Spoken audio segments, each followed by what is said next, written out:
so maybe today I'll get the intro in the right place. You never know.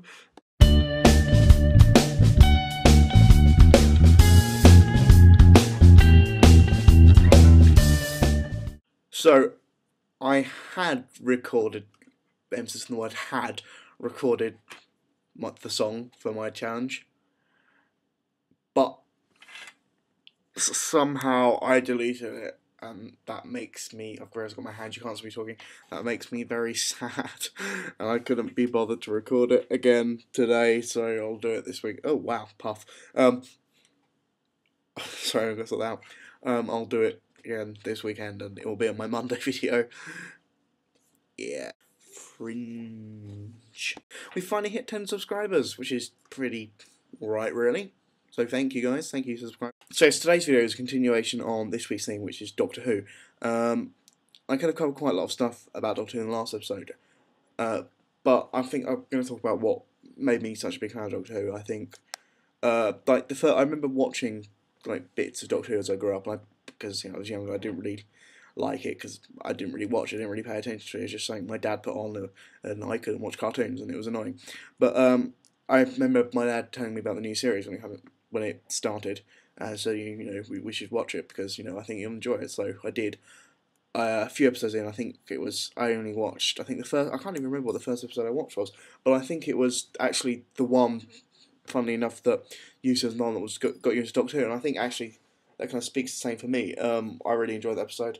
I haven't watched it in ages, but I went back, and I know I mentioned it the other day, I went back and I watched Eccleston and Billy Piper episode, and I didn't enjoy it as much as I thought I would. I know it was the first episode, but I really didn't enjoy it.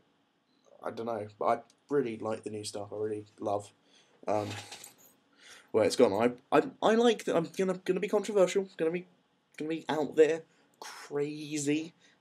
Other things that require hand gestures, and say I like the new Daleks. Yeah, exterminate me if you've got a problem with that.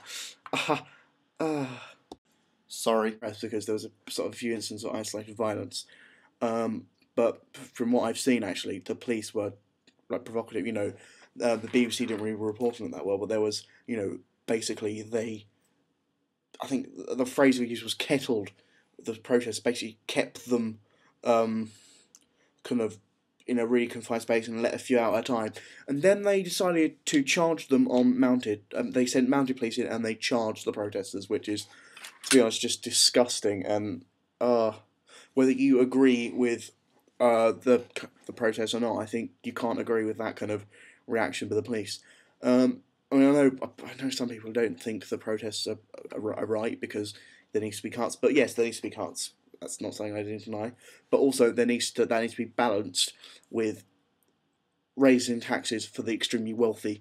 I don't think it's fair that we're now in a society where the poorest probably won't be able to can't afford to go to university. Yeah, banks are still not being taxed on risky transactions. There's a movement called the Robin Hood tax, which wants that to happen, and that will save and create so much money and so much revenue and stop risky banking, the things that cause this credit crunch.